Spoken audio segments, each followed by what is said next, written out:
commence au verset 2 jusqu'à 3. Tobandi na molongo na mibale kino na Un misato. bon ministre de l'évangile peut nous aider à lire. Mosali moko ya nzamba koki kotangela biso.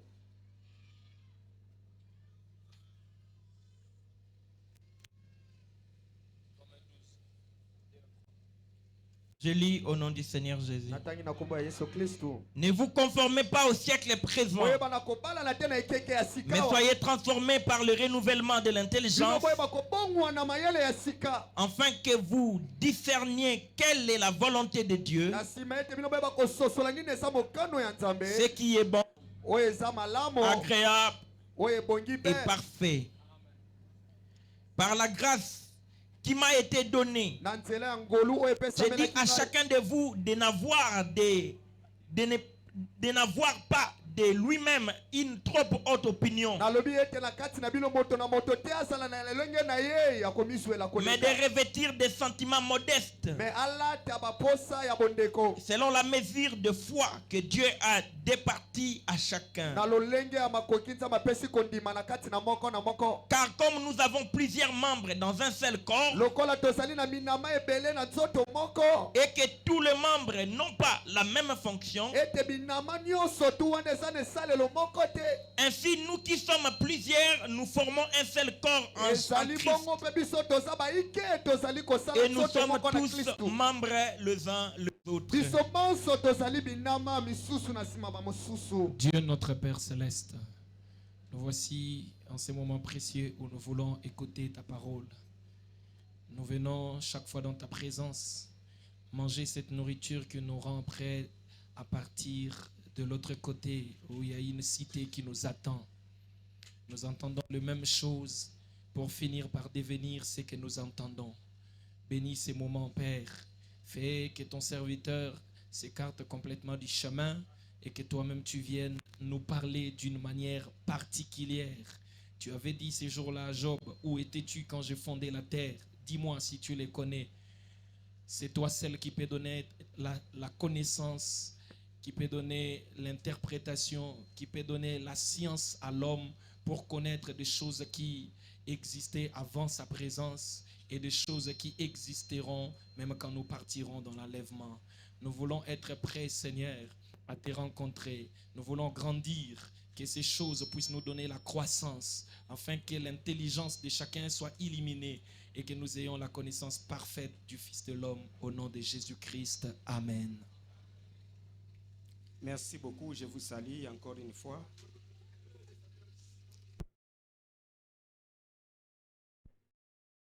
Et quelque part, la Bible nous dit, là où 2 ou 3 personnes sont réunies en son nom,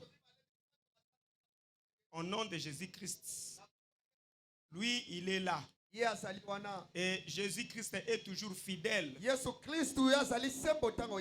Donc, derrière sa parole, il soutient tout ce qu'il a prononcé. Et il n'a jamais manqué au rendez-vous. Je crois qu'aujourd'hui aussi, il sera avec nous. On a prié. On a chanté. C'est maintenant le moment d'écouter la parole de Dieu. Vraiment, nous avons confiance à lui. Et nous croyons qu'il va pouvoir faire quelque chose. J'aimerais aborder cette exhortation d'une façon évangélique. J'aimerais qu'aujourd'hui quelqu'un voie la main de Dieu dans sa vie. Voilà pourquoi je n'ai rien mis sous la dent.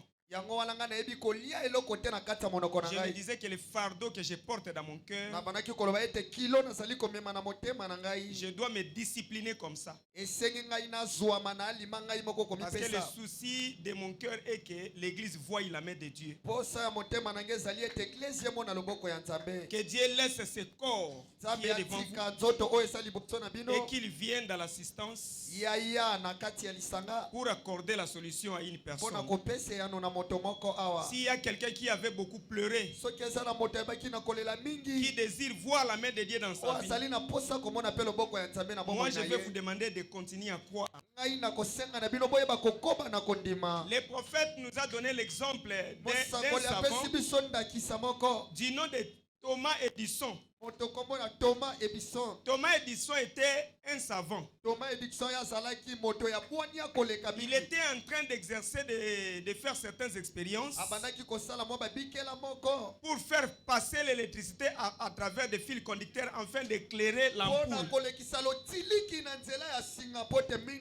il a eu à faire beaucoup d'expériences et ça ne tenait pas.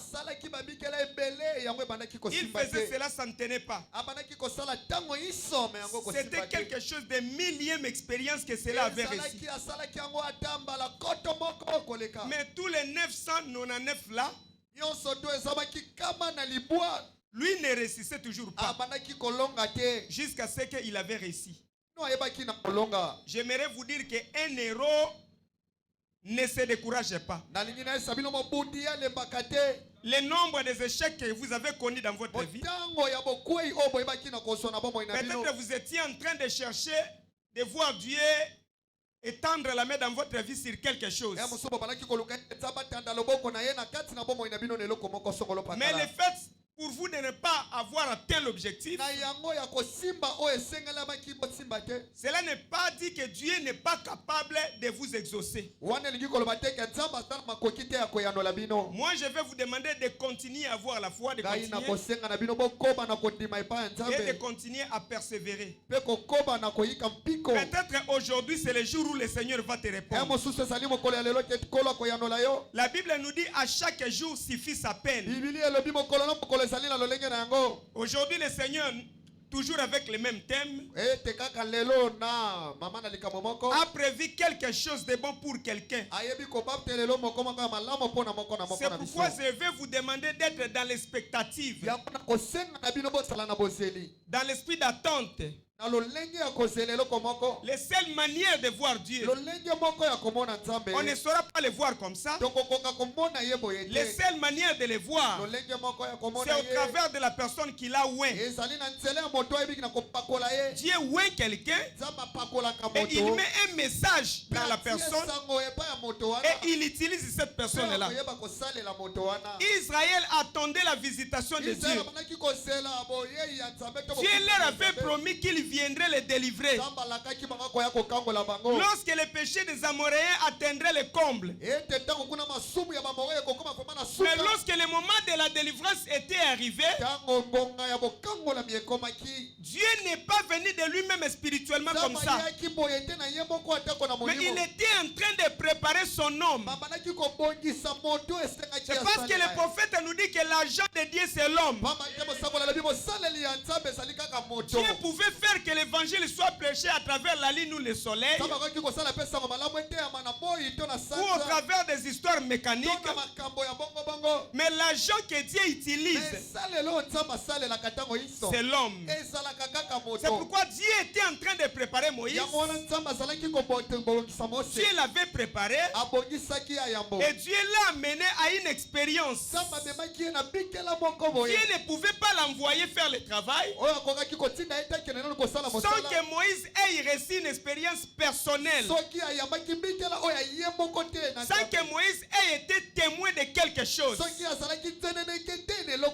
Et Dieu l'a rencontré, Dieu l'a oué, et Dieu lui a dit que vas-y, moi Dieu je serai avec toi. Et le prophète a dit que le même Dieu qui a envoyé Moïse était en Moïse, et il était aussi également avec Moïse. Il avait fait de Moïse Dieu devant Pharaon. Toutes les paroles que Moïse prononçait dans sa bouche, Moïse était un porte-parole de Dieu. Et Dieu pouvait confirmer cela pour apporter des manifestations. Et Israël qui attendait Dieu pour leur délivrance, ils n'ont pas vu Dieu comme ça. Parce que Dieu c'est un esprit. Mais Dieu s'est servi de son canal.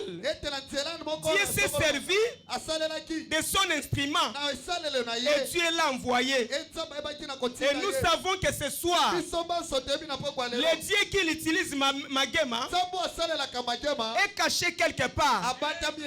Et notre plus grand souci est de pouvoir le voir. De pouvoir le voir se manifester. Parce que si nous sommes venus en cet endroit, ce n'est pas pour moi que nous sommes venus ici. Si nous sommes venus ici, c'est à cause de Jésus. Si nous sommes venus ici, c'est parce qu'il y a une viande fraîche qui est en train d'être mangée ici. Et la Bible a dit, là où sera le corps, c'est là où s'assembleront les aigles. Les aigles viennent manger une viande fraîche. Je sais qu'aujourd'hui, nous allons manger une viande fraîche. Je sais qu'aujourd'hui, nous n'allons pas retourner tel que nous sommes venus. Parce que j'aimerais te dire que Jésus-Christ est vivant. Peu importe tes problèmes, peu importe tes difficultés, toutes ces choses, ça ne représente rien. J'aimerais te dire une chose. Jésus-Christ est vivant.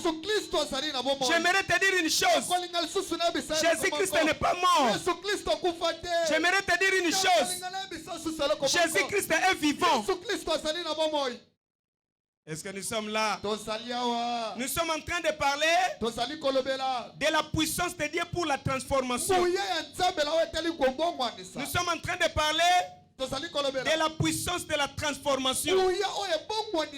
Dieu a une puissance. Et cette puissance-là a la capacité de transformer. Même Romains 1, verset 16, Paul dit, je n'ai pas honte de l'évangile,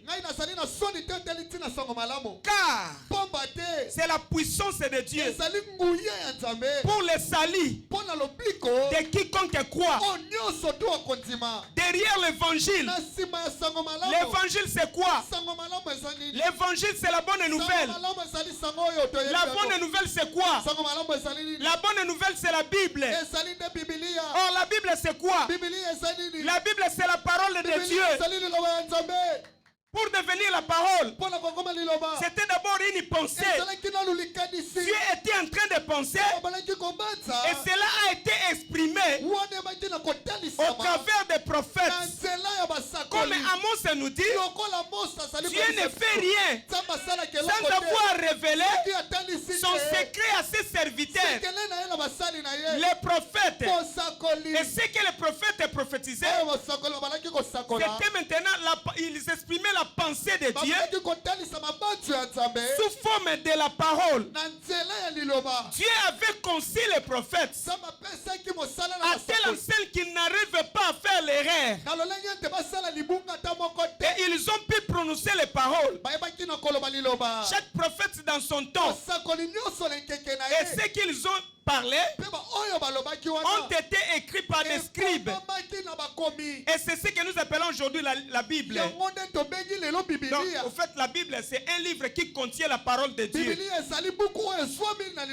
Or, la Bible, comme étant la parole de Dieu, c'est Dieu lui-même, sous la forme imprimée.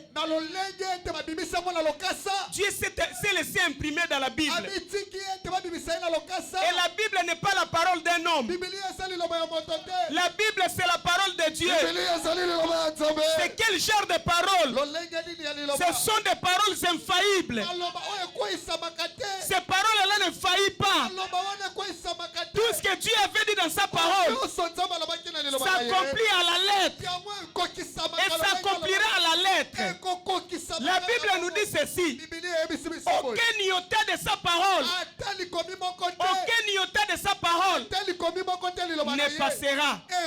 C'est pourquoi quand vous écoutez la parole de Dieu, il faut avoir confiance. Il faut avoir confiance. Les hommes peuvent mentir. Paul a dit que la parole de tout homme soit considérée comme un mensonge et que celle de Dieu soit considérée comme vraie. Ce sont des paroles infaillibles. Le ciel et la terre passera, mais les paroles de Dieu ne passeront pas. Il faut maintenant, tel que tu es là, ta manière de voir les choses puisse maintenant changer.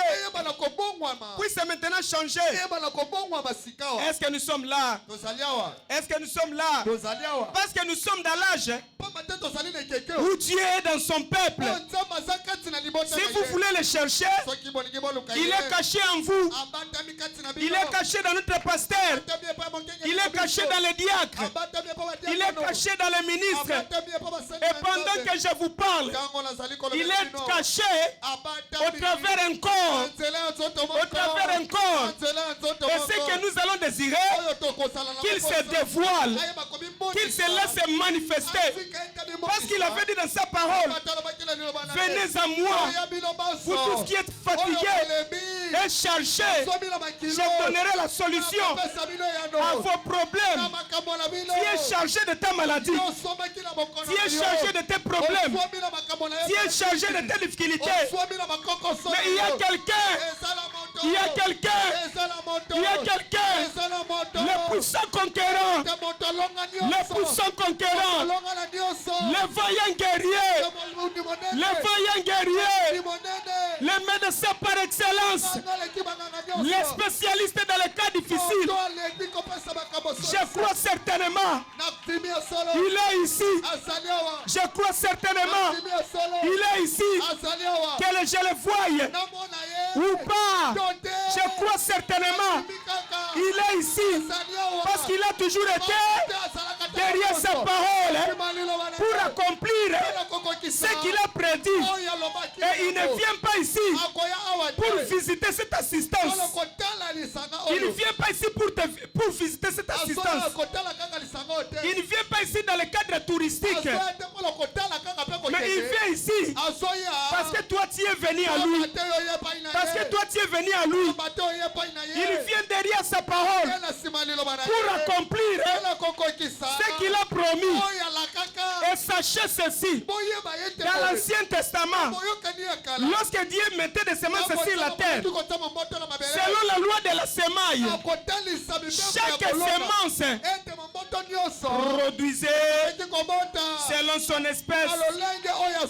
Quand Dieu plantait les semences de la mangue, ça produisait un manguier, et le manguier ça produisait le mangue. La semence du citronnier, ça produisait le citronnier, et ainsi de suite. La Bible nous dit la semence, c'est la parole de Dieu. La parole de Dieu, c'est aussi la semence. Il y a quelque part où Jésus dit un semeur est sorti pour s'aimer. La parole de Dieu, c'est la semence. Lorsqu'elle est prêchée, elle doit produire. Elle doit produire selon son espèce. Si nous parlons de la puissance illimitée, l'onction qui viendra se manifestera selon la puissance.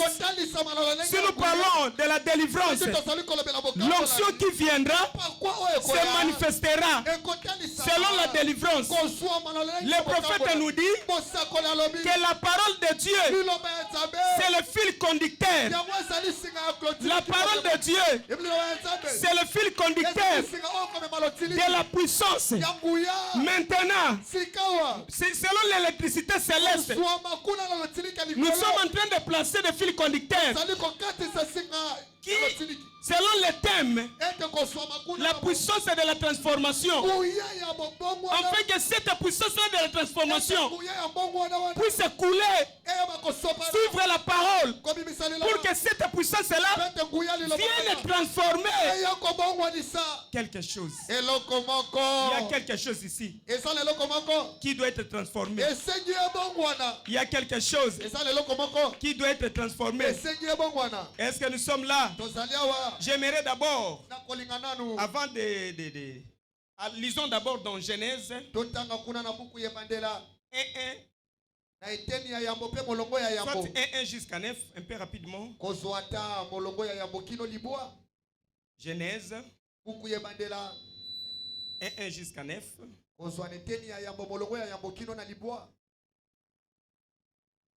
Voilà. Au commencement, Dieu créa les cieux et la terre. La terre était informe et vide. Il y avait des ténèbres à la surface de l'abîme. Et l'Esprit de Dieu se mouvait au-dessus des eaux.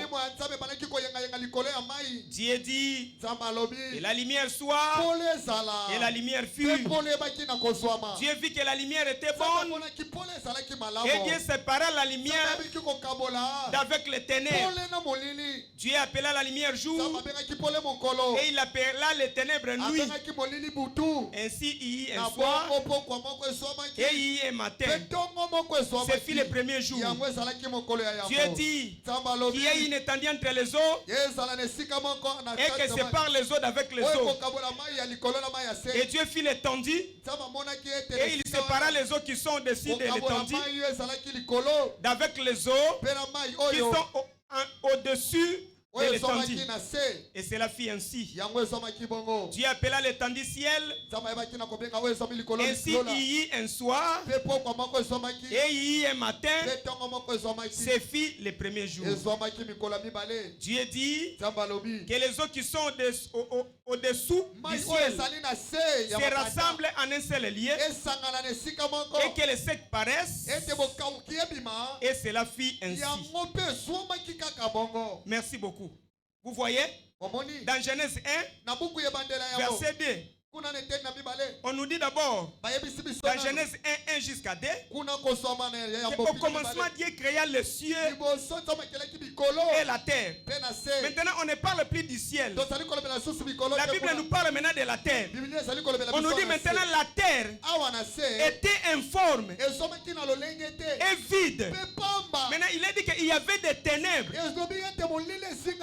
sur la surface de l'abîme. Maintenant, l'Esprit de Dieu était en train de se mouvoir quelque part. L'Esprit de Dieu se mouvait au-dessus des eaux. Au-dessus des eaux. Je crois que nous sommes là. Nous pourrons rapidement lire dans les conférences du 8-6-63, paragraphe 124 à 125.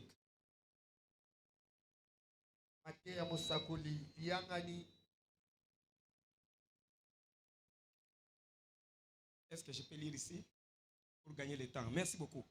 Nous devons venir à la parole. C'est celle et c'est Dieu. Au commencement était la parole et la parole était avec Dieu et la parole était Dieu. Et voyez, quand Dieu a fait l'homme, quand il s'est mis à couver la terre, les fleurs des Pâques sont apparues, l'herbe a poussé, des espèces sont apparues en montant de plus en plus. Le glorieux Saint-Esprit en couvant. Maintenant, le mot couver veut dire quoi? Le prophète a dit que ça signifie pouponner, roucouler, coucou. Les fleurs sont apparus. Nous sommes là. Le Père a dit, c'est merveilleux. Continuez à monter. Continuez à monter avec cela. Et il a couvé. Et peu après, des oiseaux sont apparus. Ensuite, sont apparus des animaux. Il a continué à monter de plus en plus. Est-ce que nous sommes là? Donc la terre était informe. C'était vraiment informe. La terre était remplie de ténèbres. Et c'était une masse où elle était couverte de masses de eau. Que Dieu vous bénisse. Quelque part dans la puissance de la transformation. Paragraphe 66, il dit tout était si bon. Est-ce que nous sommes là? Nous allons y revenir. Que Dieu vous bénisse. Non, dans paragraphe 38, Genèse 1, la terre était informe et vide. Il y avait des ténèbres à la surface de l'abîme. Maintenant, il y avait un chaos total. Et pendant que le monde était dans cette condition, l'Esprit de Dieu s'est mouvé au-dessus des eaux. Et tous les tableaux ont été changés. D'un chaos total en un jardin d'Éden. Je reprends ici. Et tous les tableaux a été changé d'un chaos total en un jardin d'Éden. Cette puissance de transformation de Dieu qui peut prendre quelque chose qui n'est rien et en faire quelque chose de merveilleux. La puissance de transformation de Dieu. Dans la terre n'avait pas de forme, mais l'Esprit de Dieu qui s'est mouvé au-dessus des eaux commença maintenant à transformer. Donc dans cet esprit-là, il y a une puissance qui pouvait transformer. Dieu était en train de parler et les choses arrivaient. Est-ce que nous sommes là? Qu'est-ce qu'il s'est passé? Les frères sont à Paris. Pendant qu'ils couvaient cela, l'herbe a poussé. Il y a eu la végétation. Les arbres sont à Paris. Et les fruits ont poussé jusqu'à ce que Dieu a fait quelque chose qui était de plus ampli, semblable à son image. Lorsqu'il devait dire créons l'homme à notre image et à notre ressemblance, Dieu avait changé le monde, quittant un état de chaos total à un état de jardin. Oh, le mot était le dire délice. Vous savez qu'à l'époque il n'y avait pas de maladie de souffrance. Vous savez à l'époque il n'y avait pas de mort et de chagrin. Vous savez qu'à l'époque il n'y avait pas des ennuis. L'homme vivait dans un état parasiatique. L'homme pouvait vivre éternellement. Mais la même chose était arrivée dans le monde.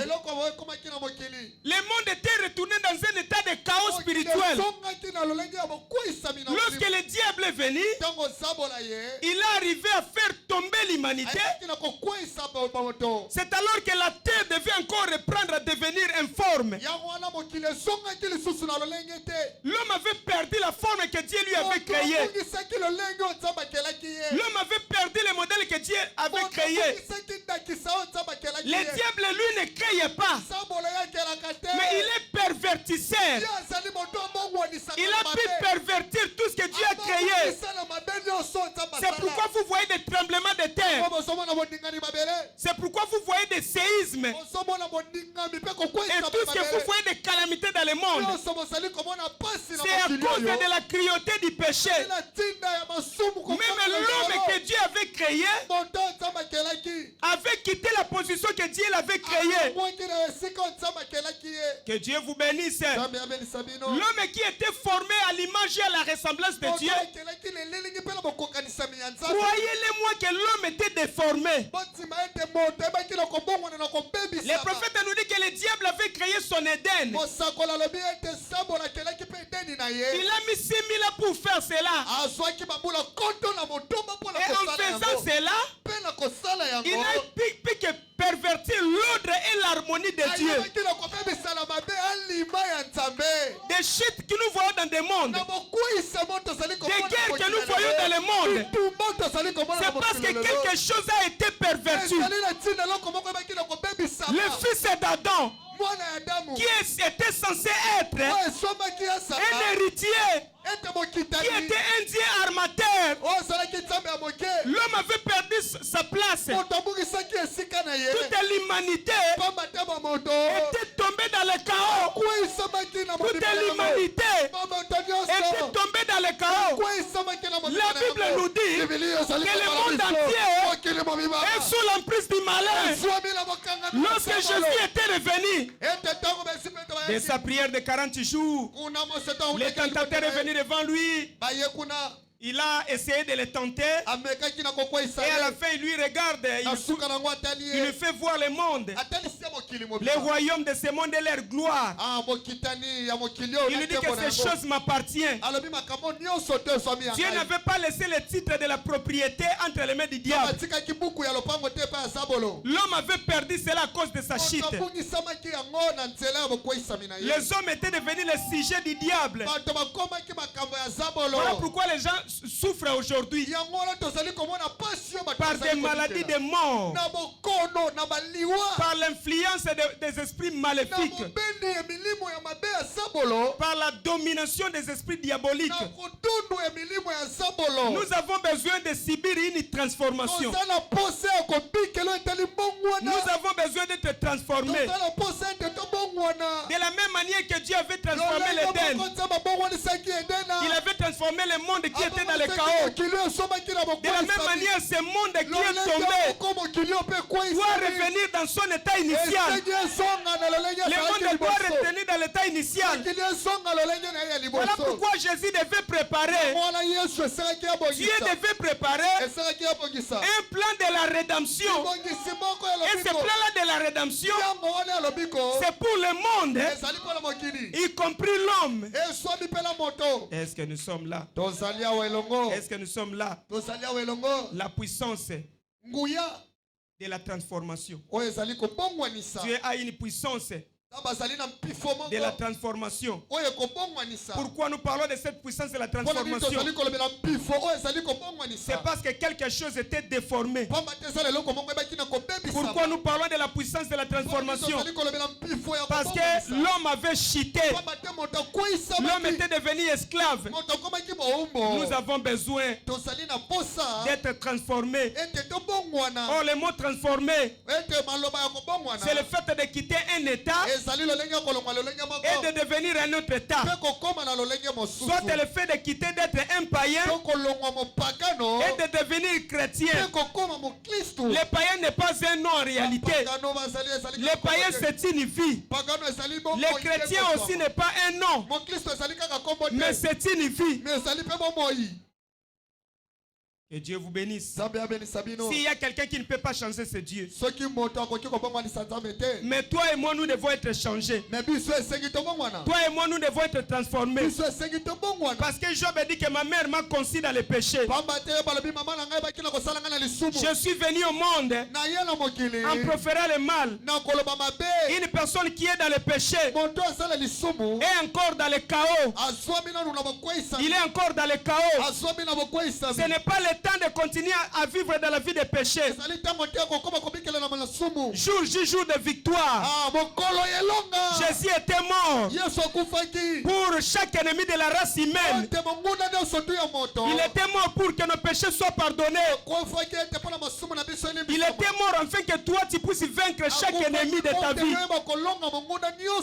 Et Jésus avait déjà vaincu. Jésus avait déjà vaincu. Nous ne devons pas vivre en dessous de nos privilèges. Nous sommes les enfants des rois des rois. Il y a des choses dont nous avons des droits. Il y a des choses que nous avons des droits. En étant ses enfants, nous avons des droits de jouir de certaines choses. Nous ne devons pas à tout moment être dans la tristesse. Il y a beaucoup de promesses que Dieu nous a promis. Il y a beaucoup de promesses que Dieu a dit dans la parole. Et ces promesses-là te concernent toi. Qui est son fils? Qui est sa fille? Pourquoi pleurer? L'église de Dieu vivant doit être au-dessus du péché, au-dessus de la chair, au-dessus du monde, au-dessus du diable et au-dessus des démons.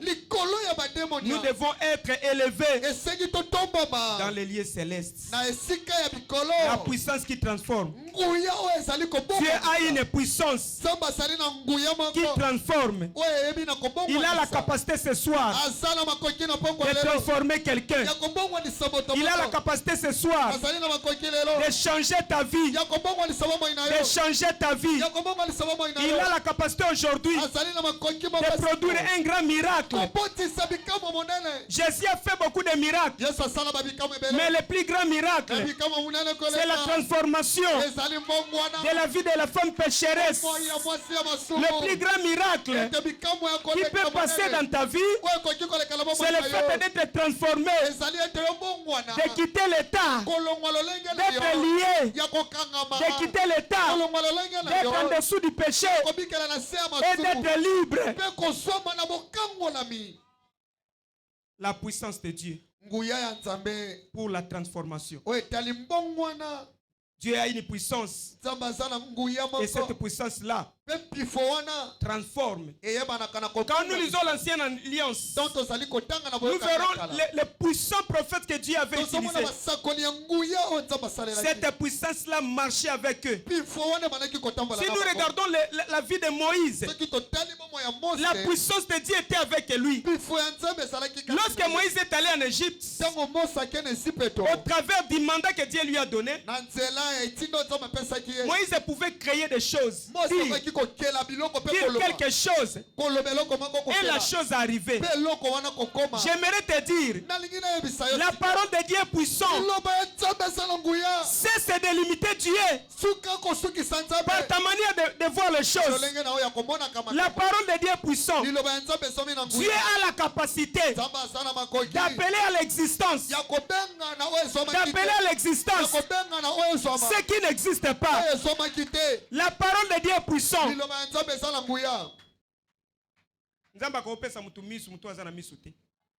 Aux aveugles, dans sa présence, la puissance de Dieu a la capacité de ressusciter un mort. Dans sa présence, les morts être ressuscités. La puissance de Dieu. La parole de Dieu est tellement puissante. La parole de Dieu est tellement puissante. La puissance de Dieu pour la transformation. Nous avons besoin de cette puissance-là. Nous avons besoin que cette puissance-là nous visite. Tout vrai croyant doit toujours désirer que cette puissance-là ait l'influence dans sa vie. Que Dieu vous bénisse. Personne ne peut venir à Jésus et rester le même. Tous les gens qui avaient eu l'occasion d'être dans cette présence-là, tous les gens qui avaient eu l'occasion de faire une expérience personnelle avec Jésus-Christ, leur vie avait changé. Leur vie avait changé. Je te dis la vérité. Si tu peux rencontrer un homme et ta vie restait toujours comme ça, mais si tu rencontres Jésus, quelque chose doit se passer. Si tu rencontres Jésus, les gens verront que quelque chose s'est passé. Il n'y a personne qui avait rencontré Jésus et que sa vie était restée comme ça. Mais comment on peut les rencontrer? Comment on peut les rencontrer? Quand vous venez à lui, vous devez croire à sa parole. Vous devez avoir la foi à sa parole. Beaucoup de gens qui s'étaient approchés de lui, leur vie avait changé. Esaïe avait eu la grâce de s'approcher dans sa présence. Il y a quelque chose qui avait changé. Sa vie était préparée. Vous savez, l'église doit aller à la perfection. Le but de ce ministère, c'est pour l'édification et le perfectionnement des saints en vue de l'œuvre du ministère. Amen. La puissance qui transforme. Cette puissance-là avait accompagné Jésus. Lorsqu'il était entré dans les eaux de baptême, lorsqu'il avait entré dans les eaux de baptême, la colombe est venu sur lui. Le Saint-Esprit est venu sur lui sous la forme de la colombe. Est-ce qu'on peut élever nos mains comme ça? Est-ce que tu peux dire dans ton cœur, je chasse le sommeil, je chasse la désorientation. Dis à Dieu de t'aider à être connecté. Demande à Dieu qu'aujourd'hui, ce soir, qu'il te visite. Qu'il te visite au travers de cette exhortation. Amen. Amen. Amen. Amen. Amen. Amen. Regarde dans le ministère de Jésus-Christ. C'était un ministère tellement puissant. Et la Bible nous dit qu'il allait de lieux en lieux, de ville en ville, et faisait des biens aux gens. Il a ressuscité les morts. Il a guéri les malades. La Bible dit qu'on lui a mené des cas impossibles. Il les guérissait tous. Il guérissait les gens qui avaient la foi. Il guérissait les gens qui avaient confiance en lui. Est-ce qu'aujourd'hui, ce Jésus-là ne peut pas aussi te guérir? Nous sommes venus ici pour lui. Mais où se trouve-t-il? On ne les voit pas. Que Dieu vous bénisse. Mais où est-ce qu'on peut les voir? On peut les voir dans son peuple. Nous sommes dans l'âge où Dieu est dans son peuple. Il avait dit à ses disciples, n'allez pas comme ça. Attendez la promesse. Attendez la promesse. Attendez cela à la chambre haute. Vous recevrez une puissance. La puissance qui était dans les anciens prophètes, qui les avait aidés à faire de grandes choses. La même puissance là, la totalité était en Jésus. Et lorsqu'il a accompli l'œuvre de l'expiation, il est allé au ciel, resté là-bas comme un souverain sacrificateur. Dans le 10e jour, il est venu sous la forme du Saint-Esprit. Son corps physique est resté au ciel pour l'œuvre de la médiation. Mais son esprit est revenu dans l'église. Il est venu se départager dans les croyants. Regardez comment était l'église primitive. Le prophète a dit ce qui était dans l'église primitive était leur droit inaliénable. Nous avons des choses que le diable ne peut pas contester. Que le diable veuille ou pas, il y a des choses qui sont notre apanage. Cette parole ici, ils avaient la pure parole. Ils avaient aussi la puissance de l'esprit. Ils avaient aussi la puissance de l'esprit qui se manifestait au travers de ce que nous voyons se passer ici, au travers des signes, au travers des prodiges, au travers des miracles. Et cette église était une église qui était conduite. Jésus-Christ leur a donné l'esprit. Jésus-Christ leur a accordé sa puissance pour que lui-même, Jésus, puisse continuer avec son même ministère. Si nous allons chercher Jésus, son ministère est caché. Si nous allons chercher Jésus, son ministère est caché dans son épouse. Le prophèt nous dit tout ce qui était en Dieu, il avait déversé en Jésus. Et tout ce qui était en Jésus, Dieu a pris cela, il les a déversés dans l'église. Et sachez ceci, depuis que le Saint-Esprit était tombé sur la terre, il n'est pas encore retourné. Le Saint-Esprit est encore là. Hébreux 13:8 nous dit que Jésus-Christ est le même. Aujourd'hui, éternellement. Ce n'est pas notre époque. C'est ce que nous lisons dans son propre ministère. Comment lui-même allait de lieu pays alliés, il guérissait les malades.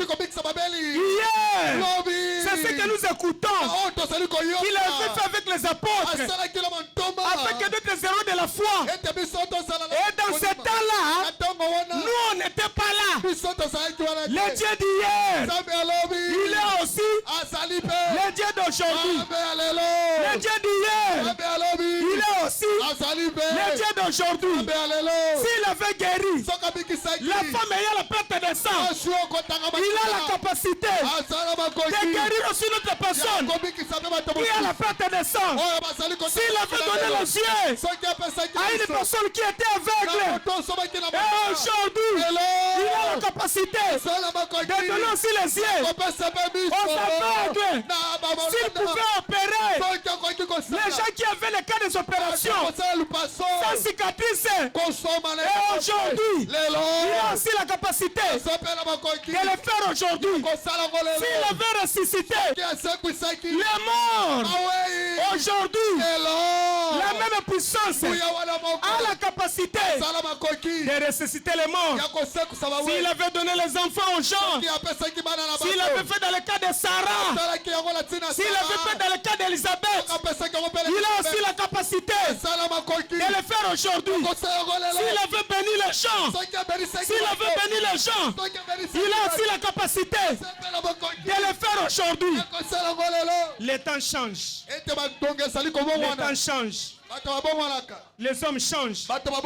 L'église même peut changer. Les messagers aussi peuvent changer. Mais Dieu ne change pas. La parole de Dieu ne connaît ni ombre, ni variation. Nous devons le prendre au mot. Nous devons le prendre au mot. Le christianisme, c'est la religion où la tombe est vide. Le christianisme, c'est la religion. La tombe est vide.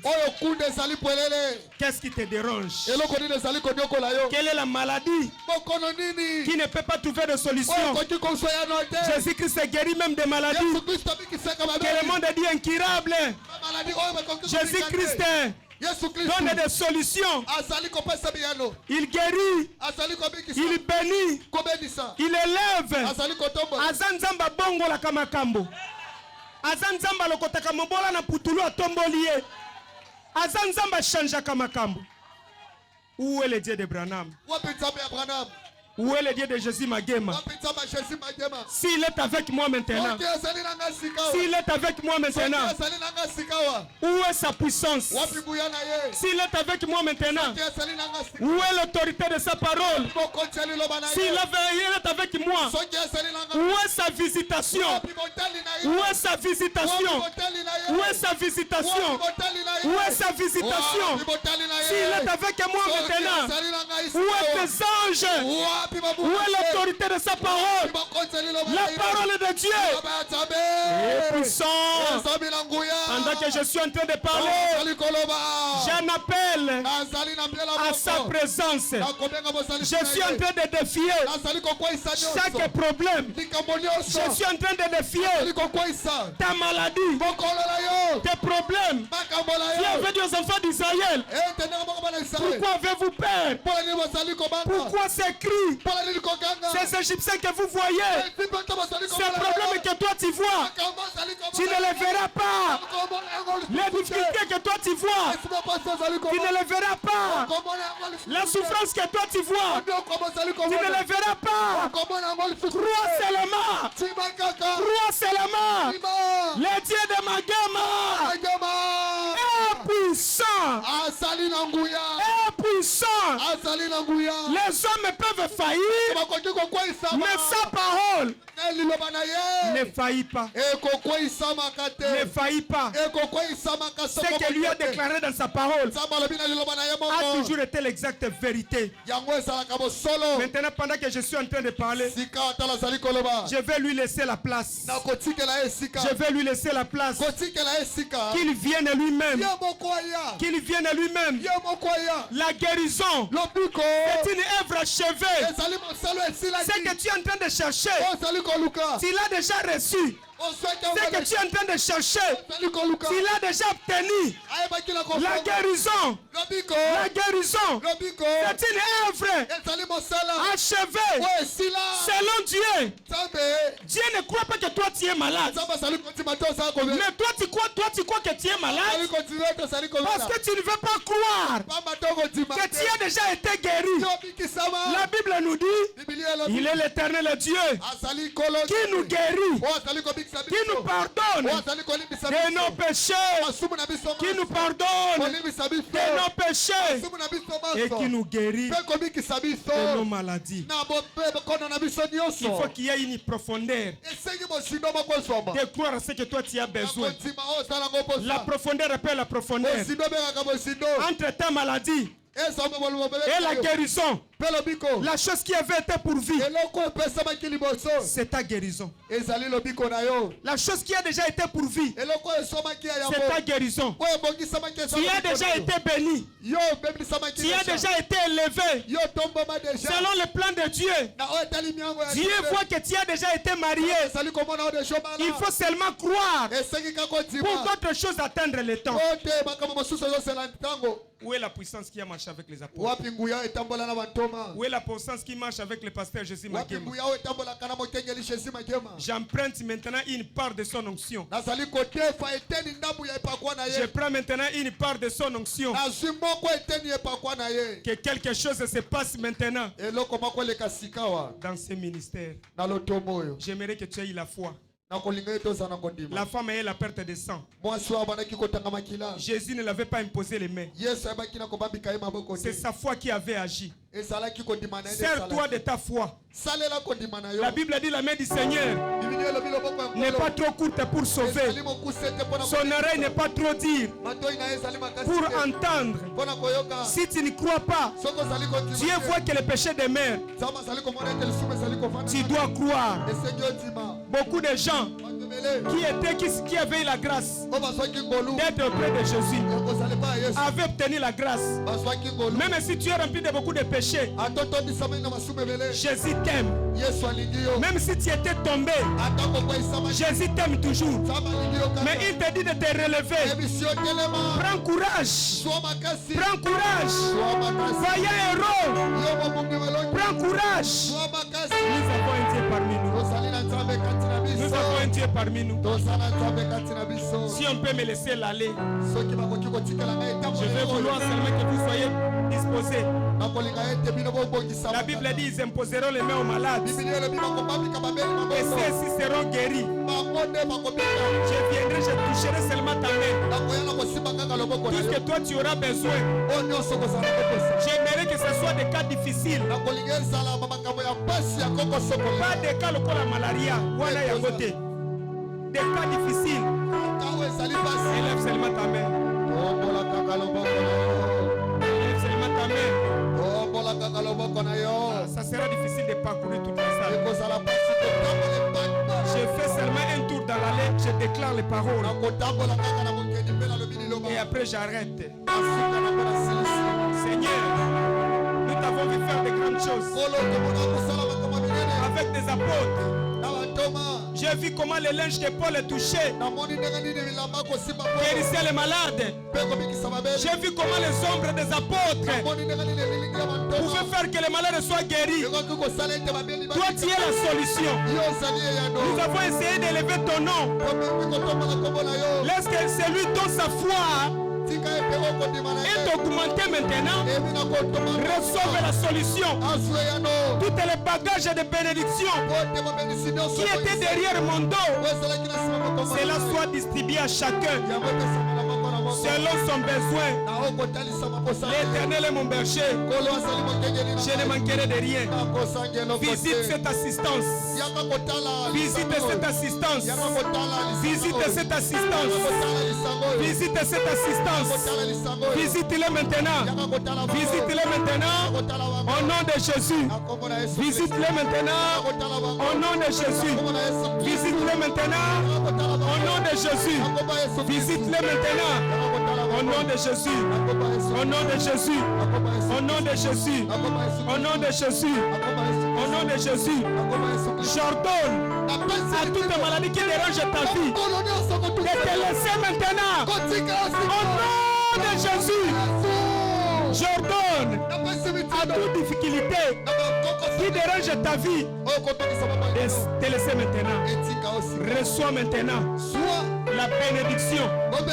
Sois maintenant béni. Sois maintenant délivré. Que la puissance vivifiante transforme quelque chose. Que la délivrance soit opérationnelle dans ta vie. Dans le nom du Seigneur Jésus-Christ. Dans le nom du Seigneur Jésus-Christ. Que la présence de Dieu te visite maintenant. Et que quelque chose arrive à être changé et à être transformé dans le nom du Seigneur Jésus-Christ.